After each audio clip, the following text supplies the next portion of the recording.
So yeah, it's a 306. Essentially, this is its winter setup, so I'm just going to show you the summer setup now.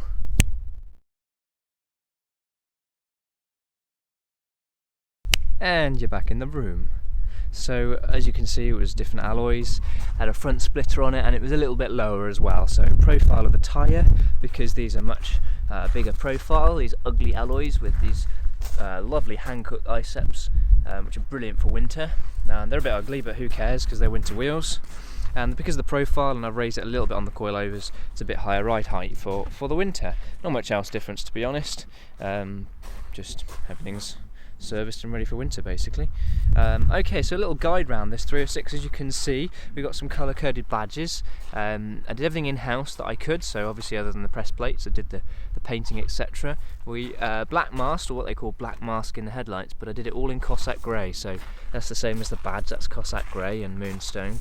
And as you saw on the picture of the summer setup, the wheels are also the 206 GTi wheels, and they're in Cossack grey with some touches of moonstone. We've got what people keep going on about as fog lights, but they're not. They are DRLs, or daytime running lights, and they're little LEDs switched on with the ignition, so nothing have to be switched on and off. And our big intercooler in there, which in that big great gaping hole. Moving along, we've done the old Phase 1 GTI style on the side skirts. They don't see it really on the 5 doors, but just ties in a bit better really. They seem to go a bit low, the side skirts, so as you can see, we just painted the bottom end of those. Colour coded wing mirrors, as in Cossack grey, which was also done on the scuttle panel and the wiper arms. We've also followed that theme round on the spoiler, the rear wiper arm and the rear badge, which I've done all those myself as well. Again with the press plates. The tow bar has been a necessity. It is a work vehicle, this, as you'll see by the interior in a second, and it has its little dings and its little foibles bodywork wise, which we might be able to sort out this year. Wind deflectors, people call them old man deflectors, but I don't care, they're useful. People are going to hate, aren't they? So inside the car, well, as you can see, it's a work vehicle. I gave it a quick jet wash off, which got rid of the mud, but I couldn't bother with it inside, to be honest. Sorry, people. I did a lot of flocking. Some of it worked really well. Some of the experimental stuff, like around the steering cowl, didn't work. That was a different technique. Around the centre worked nicely. What we have in the middle here, we've got exhaust manifold pressure gauge here. Yeah, that's totally OEM. We've got our little, yet to be properly fitted, but that's the Arduino system. And then we've got a system out of an Audi Quattro. So these gauges were an Audi Quattro, an older one, fitted beautifully in there, and gives us our gauges, and then our boost gauge is right in the middle. I haven't seen anyone else do that as well, so I was quite pleased to make something a bit different. We fitted automatic rear wiper, so rear mirror, so it automatically dips and dims, as it were, with lights behind you, which is quite cool. And obviously I flocked that as well. We flocked some visors and some other little bits and bobs. Now some of it hasn't worked. I found in the high wear areas it just didn't work. It just kept getting knocked with the seats and stuff, and eventually it's flaked off. So, well, that would be kicked off anyway, but I would recommend you not doing those sort of areas. It just didn't work, unfortunately. We've currently got the ECU for the Arduino underneath there, which will obviously be a bit tidier once we've, well, ripped all this out. Giving stuff away now. And there's our lovely battery. We have had some electrical interference issues, so we're running a separate battery with my electronics. As you can see, proper terminals going on there. Missed out some other flocked little bits which we did at the same time as well. Some of it's worked, to be honest. Some of it's come up nice. In the boot, got the customary huge sub, and it's a false floor. And underneath that is the battery, which is sunk. You're not going to be able to see this.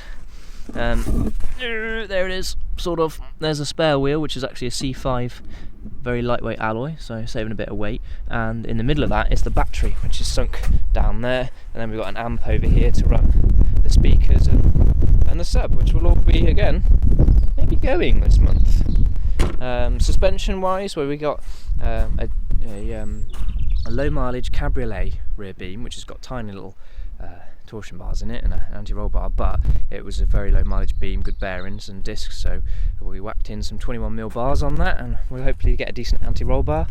Front suspension is coilovers, gas coilovers, fully adjustable dampers. The dampers on the back are gas as well, again fully adjustable, and GTi anti-roll bar basically, and all the bushes on the front are Powerflex polybushed. GTi brakes you can just see in there. We've been running Mintex pads which have been doing alright, but I have cooked them a couple of times, so what we'll need to do there is change those soon. Right, so let's have a quick pop of the bonnet, shall we? Right. Wait for it. There she goes. I don't know how well you can hear that, but she's running sweet. She runs a 2.5-inch system with just a back box, which will probably go pretty soon, to be honest. It's not too loud, which is good, but the negative is obviously you've got a back box which is restricting things. Right, I'm hoping you can still hear me. It's a 2.1, so that's an XUD BTE. This is out of a 406, they come out of all sorts of different things. We have a gearbox mounted GTB 2056. That one actually happens to be out of the 2-litre Volvo, which is technically a Ford engine. So it's Garrett's 3rd generation variable nozzle turbo, and that's controlled with a vacuum, which goes to a solenoid there. And that's the Arduino I was talking about earlier, which is programmed after throttle position. It also takes a reading here with a 4-bar map sensor, which we modified and fitted. And of course, it also needs a RPM signal, which we've got down the back here, fitted down here. It's an 11mm pump, which is providing enough fuel for now. A few other custom things. Basically, we've had to do a lot of custom stuff. We've removed other bits and bobs. We've got a nice big truck fuel filter in there. Some modifications still required for that. Obviously, front mount intercooler. It's got the rare metal alloy inlet, which is quite cool to find, and we'll polish that up, I expect, for the show season.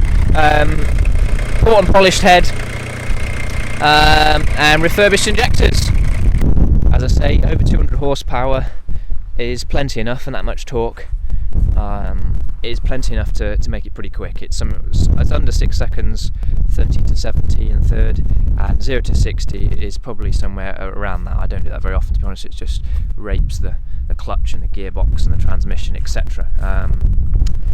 Transmission wise, anything changed? HDI gearbox, we've got a quick shift in there, and Group A, is it Group N? I can't remember, but the solid gear rods anyway, so it feels like you're sort of loading a gun when you're changing gear, which is really nice.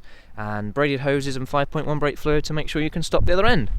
So it goes and stops and handles pretty well, to be honest. There's still some upgrades to come, some changes to come in March, which I've been leading up to, because the use of the car will change a little bit this year as we've got the 206 now.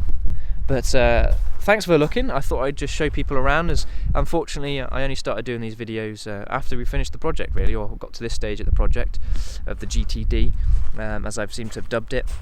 So we didn't see any sort of the early stages of fitting this. It was a 1.6 petrol Meridian originally, this body and chassis. So a lot has changed. It was fully stripped down, the body, undersealed, undercoated stone chip, blah blah blah, derusted where necessary, which was only like 2 spots. A few panel changes to find the best panels. So it's had a bit of a different life to as it started now. However, things were going to change again this year, as you're going to soon see.